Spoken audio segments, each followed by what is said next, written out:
وہاں پہ اس نے شاملات کی زمینوں پر قبضے کیے ملک ریاض نے، اور مقامی پٹواریان جو تھے وہ ان کے حامیان رہے۔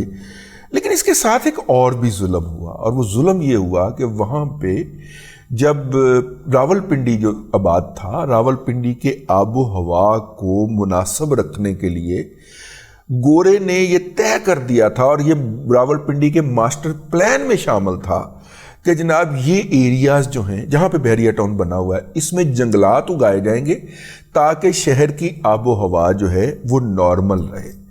اس فراڈیے نے پہلے تو ان جنگلات کے سے پہلے آنے والے گاؤں کی زمینیں خریدیں اور پھر ان جنگلات کے اوپر قبضہ کرنا شروع کر دیا، اور ان کو بھی شامل کر کے اور بلڈوزر پھیر اور سڑکیں بنا اور پلاٹ بیچ اور یہ کر۔ اب جب پلاٹوں پہ قبضہ ہو گیا اور محکمہ جنگلات کا وہاں کے حکام جو تھے وہ بھی حرام لے کے چپ کر کے بیٹھے رہے، تو پھر اس کے خلاف جو تھا وہ کاروائی شروع ہوئی کہ جناب یہ فراڈیا، جناب یہ دیکھیں جناب یہ کیا کر گیا پلاٹ۔ اور مجھے یاد ہے یہ یہاں سے جب ہم جی ٹی ایس کا اڈا جب ہوتا تھا پنڈی کا، اور وہاں سے بیٹھ کے جب جی ٹی ایس کی بس نکل کے تو ان علاقوں میں سے گزرا کرتی تھی تو ایک ٹھنڈک کا احساس ہوتا تھا۔ یہ ہم اپنے بچپن کی بات کر رہے ہیں جب ہم پنڈی سے لال رنگ کی جی ٹی ایس پہ بیٹھ کے لاہور آیا کرتے تھے، تو اس علاقے سے ایک خاص قسم کی خنکی آیا کرتی تھی، اور وہ ان کے جنگلات کے باعث تھے۔ اس نے سارے جنگلات کی تباہی پھیر دی۔ اس کے خلاف جی پھر کچھ مقامی لوگ اور پنجاب حکومت اس وقت کی شاید چلی گئی عدالت کے اندر، اور اچھا وہ جو زمینیں تھیں مشرف کا دور آ گیا، چیف منسٹر پرویز الہی تھا، اس نے 2 نمبری کر کے رشوت وصول کر کے ملک ریاض کو اکوموڈیٹ کیا 2 جگہوں کے اوپر۔ ایک تو ٹھوکر سے آن ورڈ اس نے سڑک کا بیڑا غرق کر دیا۔ وہ جو خوبصورت ترین سڑک تھی لاہور کی، پرویز الہی نے ملک ریاض کی محبت کے اندر اسے ون سائیڈڈ کر کے اس کا بیڑا غرق کر دیا۔ اللہ پرویز الہی کا بیڑا غرق کرے، ٹھیک ہے۔ اور لاہور تباہ ہو گیا۔ لاہور نے اس طرف جو خوبصورتی سے پھیلنا تھا، میں ایسٹ کی طرف کی بات کر رہا ہوں، ملتان روڈ کی طرف جو خوبصورتی سے پھیلنا تھا، لاہور ٹھوکر نیاز بے کراس کرتے ہوئے بدصورت ترین ہو جاتا ہے۔ اور یہ صرف اور صرف پیجے ڈکیت کی وجہ سے ہوا۔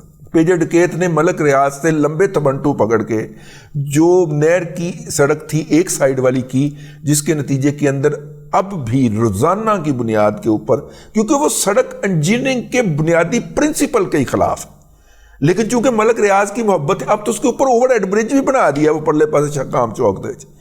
یہ انجینئرنگ کے بنیادی پرنسپل کے خلاف تھی، لیکن پیجے ڈکیت نے اپنا کھاتا کلیئر کرنا تھا، بلڈنگ بڑی بڑی لئی سی رشوت دے وچ نے، ٹھیک ہے۔ تو پیجے ڈکیت نے یہ کر دی، کلیئر کر دی۔ اور دوسرا کام اس نے یہ کیا کہ اس کو الاٹ کر دی جنگلات کی زمین بحریہ ٹاؤن کو۔ افزانے میں نے آپ سے عرض کیا نا، مطلب کنسٹرکٹڈ لے کے تو وہ اگے بھی ڈسپوز آف کر دیتے گئے، اگے بھی بھیج دیتے گئے، لیکن ہمارا یہ موضوع نہیں ہے۔ اس کے خلاف جناب فیصلہ گیا، یہ عدالتوں میں آپ کو پتہ ہے نا پہیے لگواتا ہے اور بریکیں بھی لگوا لیتا ہے، کیس کوئی سال لگتا رہا، چلتا رہا، پڑا رہا۔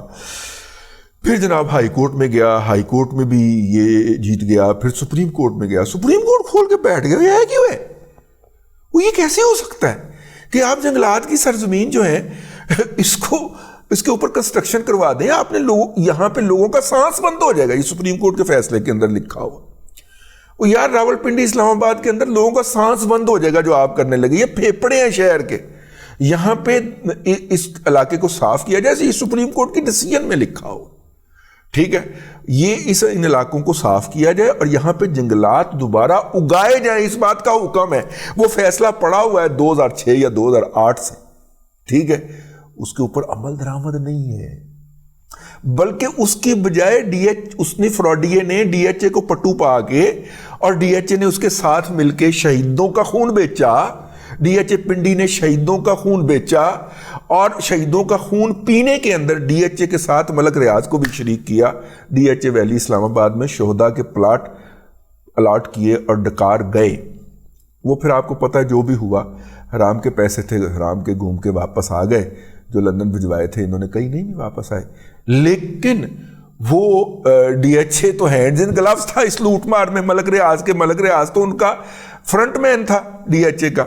تو وہ جناب بجائے اس کے کہ اس سے وہ زمین ریکور کی جاتی، ٹھیک ہے، یا کچھ اور کیا جاتا ہے، ڈی ایچ اے اس کے ساتھ نئے جوائنٹ وینچرز میں چلا گیا، مزہ آیا۔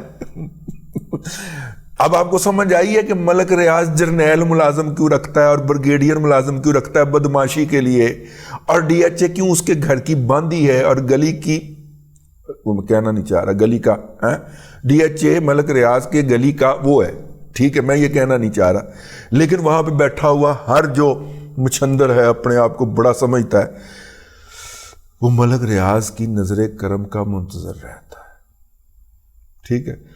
اب پنجاب حکومت نے جو کیس نکالا ہے اس میں یہ تو کہا گیا ہے کہ چودھری پرویز الہی صاحب نے، میں ویسے جذبات میں آگے پیجا ڈکیت کہہ گیا کہ وہ سڑک جس کے اوپر روزانہ ایکسیڈنٹ ہوتے ہیں نا جی، ٹھوکر سے لے کے اور شاہکام چوک تک، اس میں روزانہ کوئی نہ کوئی ایک دو جان نوجوانوں کی، خاص طور پہ موٹر سائیکل سواروں کی جاتی ہے، اور ان سب کا ڈسکریڈٹ اس ملک ریاض ڈکیت کو جاتا ہے، اور اس کے اندر شریک ہے چودھری پرویز الہی، ٹھیک ہے۔